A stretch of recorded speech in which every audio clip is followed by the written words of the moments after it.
নমস্কার বন্ধুরা, আশা করি তোমরা সবাই ভালো আছো, সুস্থ আছো। তো তোমাদেরকে নতুন একটি ব্লগে স্বাগত জানাই। তো ভিডিওটি দেখতে থাকো। তো আমি এসেছি ঝাড়খণ্ড। আগের ভিডিওতে তোমাদেরকে আমি দেখিয়েছি। হ্যাঁ, এখানে আমার দাদা থাকে। এখানে আমার দাদা হাই স্কুল টিচার। তো আমি স্বস্তিক আর আমার বাবা বেড়াতে এসেছি। তো দেখো, আমি ব্যালকনি দিয়ে এই চারি সাইডের ভিডিওটা করেছি।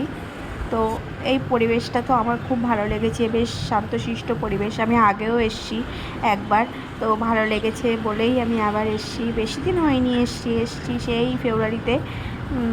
তো আর এটা হচ্ছে ঘর দিয়ে আর একটু সামনের দিকে যেতে হবে।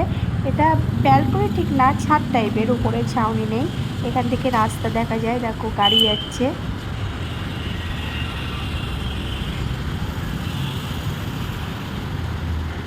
আর ওই বাড়িটা খুব সুন্দর লাগছে দেখতে, দেখো।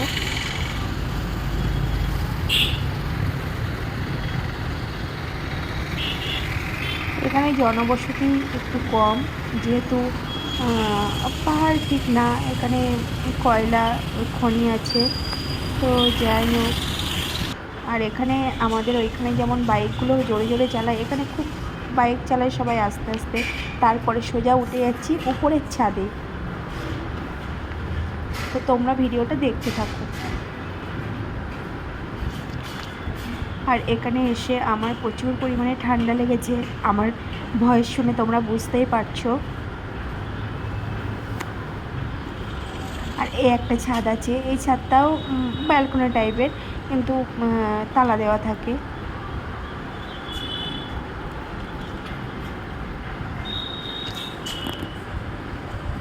আর আমার দাদা এখানে ভাড়া থাকে।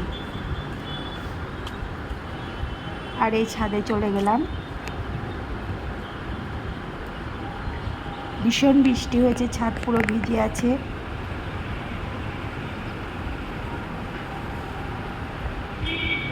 আর যে ওই যে দূরে পাহাড় দেখতে পাচ্ছ, ওগুলো কিন্তু পাহাড় না বন্ধুরা, ওগুলো হচ্ছে কয়লা সব ঢিবি করে রাখা। দূর থেকে মনে হচ্ছে পাহাড়, কিন্তু ওগুলো পাহাড় নয়।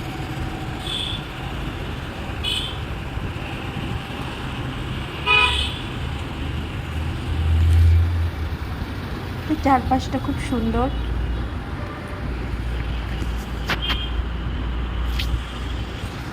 আর দাদা তো সেই 9টার সময় স্কুলে চলে গেছে। আর এখানে প্রচুর বৃষ্টি হচ্ছে, আমাদের ওয়েস্ট বেঙ্গলেও বৃষ্টি হচ্ছে।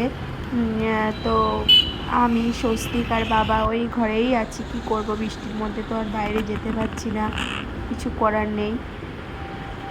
এসছি বেড়াতে, একটু বাইরে ঘুরবো, কিন্তু ঘুরতে পারছি না। আর দাদা মাছ এনে রেখে গেছে, এবার আমি রান্না করব। তো মাছটাকে আমি ভাজা করে নেব। আর এটা হচ্ছে দাদার রান্নাঘর।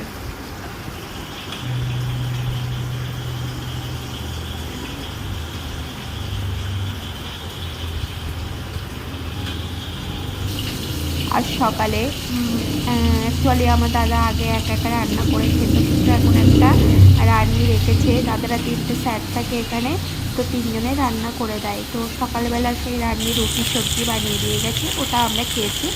আর দুপুরেরটা আমি করে নিই। দুপুরে করবো আজকে পটল, আলু আর রুই মাছ দিয়ে তরকারি, আর করব উচ্ছে আলু ভাজা।